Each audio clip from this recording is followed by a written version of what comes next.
È stato presentato un progetto Frimos sullo spopolamento in Sardegna, un tema molto caro a noi. Purtroppo la Sardegna ha 1.600.000 abitanti, 3.000 giovani vanno via dalla Sardegna ogni anno, l'80% non ritorna.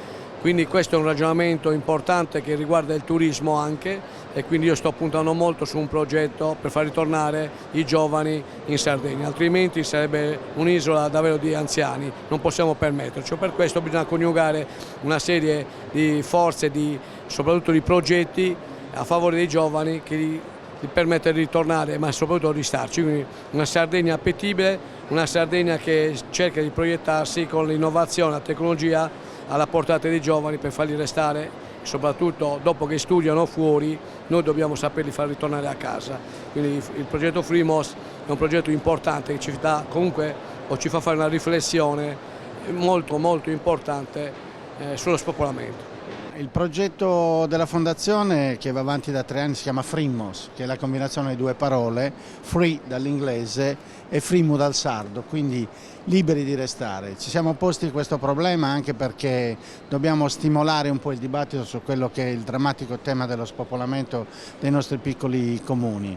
La nostra è un'idea un po' banale, viaggiamo con una carovana di musicisti, giornalisti, scrittori, intellettuali che discutono e dibattono del tema nei piccoli paesi della Sardegna, quindi accendiamo per un'intera giornata la luce in queste piccole comunità, luce che sta venendo a mancare. In questi 3 anni abbiamo girato al nord, al sud e al centro della Sardegna, continueremo ancora quest'anno.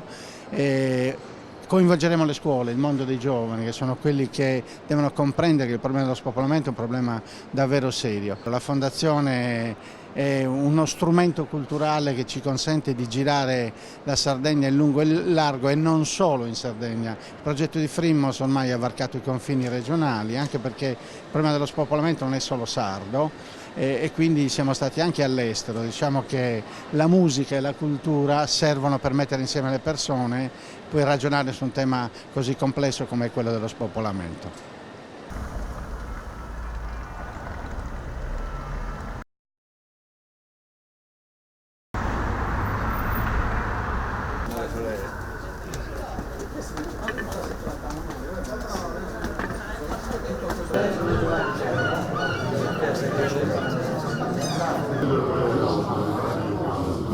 Naviga la sua vita in una notte di settembre, attraversando battiti e lacrime. Corre, torna bambina avvolta dai...